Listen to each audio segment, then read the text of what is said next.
Yo guys, and welcome to a new video. Today I got cultured with Akira Kurosawa's Yojimbo.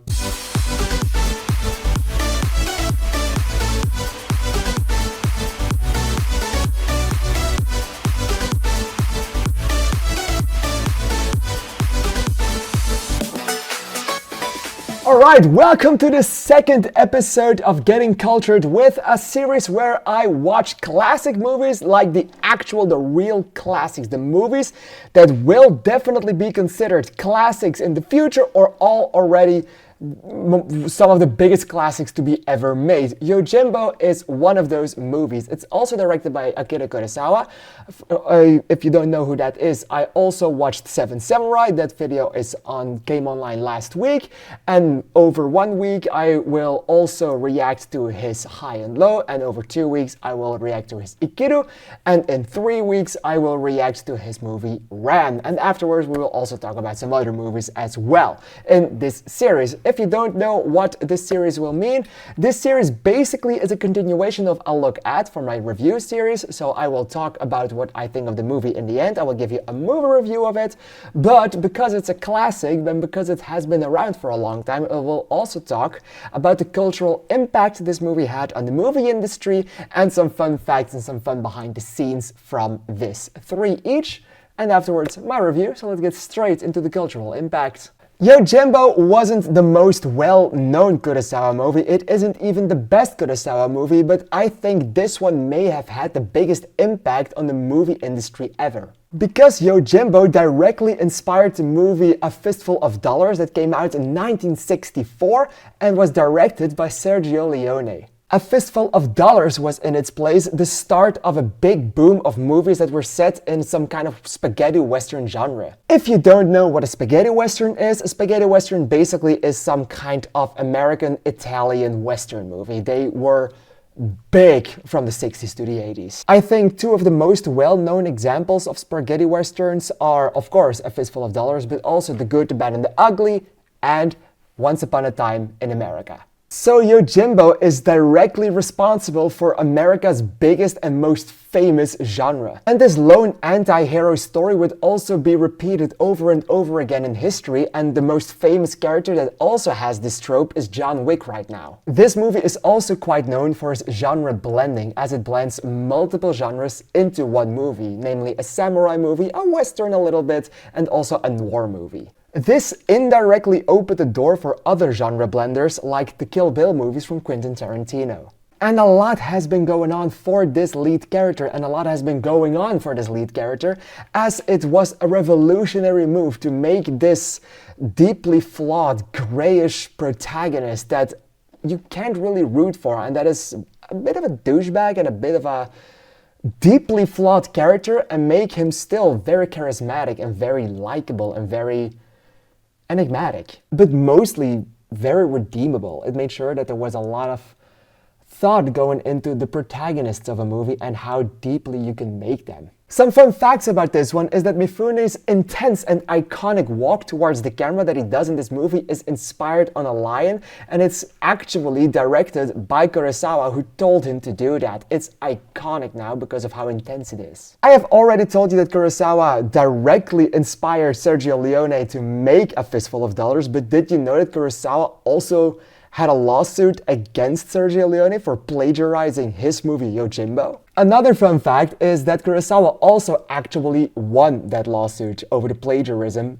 in A Fistful of Dollars of Yojimbo. Right now, it's more widely accepted that A Fistful of Dollars is a more indirect remake of Yojimbo, but it's widely seen as a remake of it. The sound design in this movie was way ahead for its time. Of course, the score is incredible as well. The score might be my favorite of all of the Kurosawa films I have seen yet as of now, and I still have to see Seven Samurai, which came out 1 week ago, that video, but you know, I changed things around.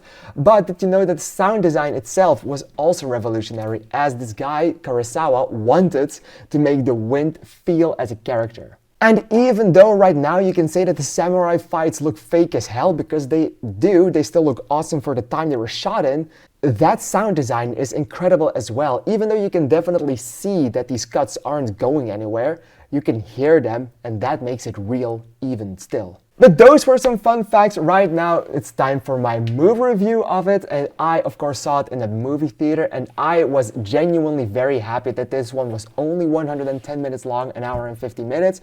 Because I have seen two very long Akira Kurosawa movies already. And I'm about to watch the longest one, being 3 hours and 27 minutes, which is, of course, Seven Samurai.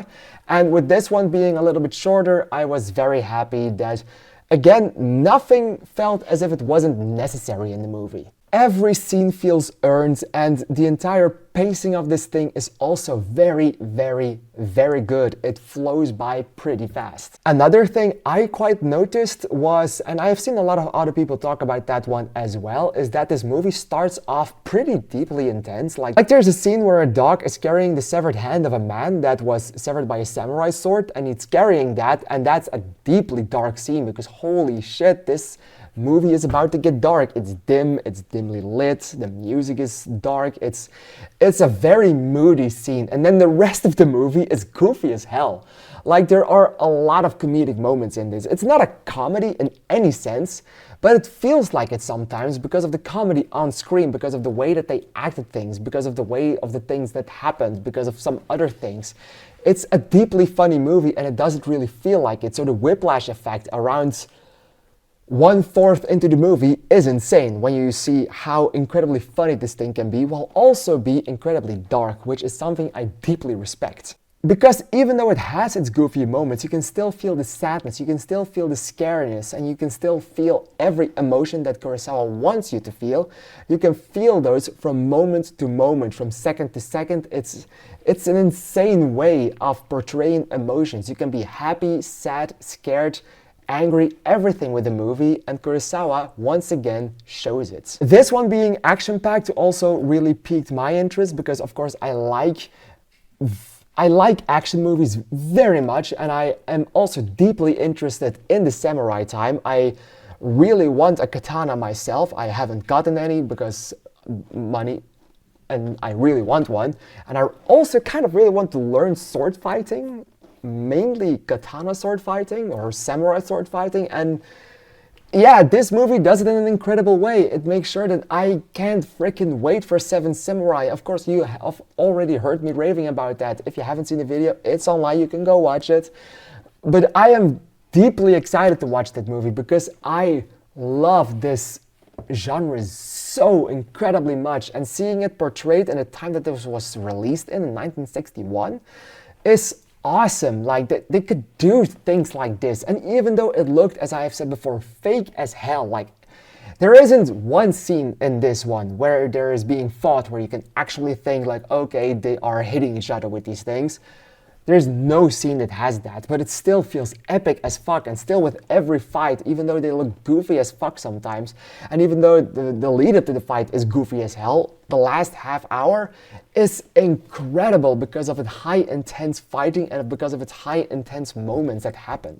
There's also a guy that has a gun peeking out of his kimono the entire time, and that's incredibly funny as hell. Like, we have a movie that's completely about sword fighting, and then there's this one man with a gun, and he's quite good with the gun and he does a lot with the gun, but still it feels so incredibly out of place, making sure that it feels incredibly in its place. It's incredible to see, and to see how funny this guy is with that gun is awesome, and I loved it.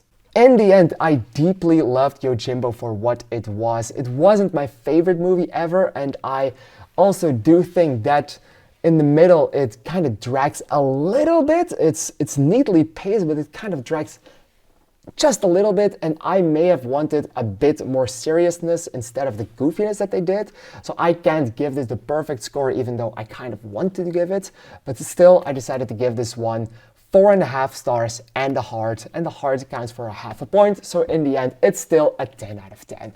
Alright, what did you think of Yojimbo? Please let me know in the comments down below. Have you not seen this one? Please make sure that you go to the movie theater to watch it, and if it isn't playing in the movie theater near you, then just watch it whenever you can. It's a really, really good movie. Thank you guys for watching this video, and I would like to see you in the next one. Next week we're talking about high and low. Alright, thank you for watching. I'll see you in the next video. Bye bye.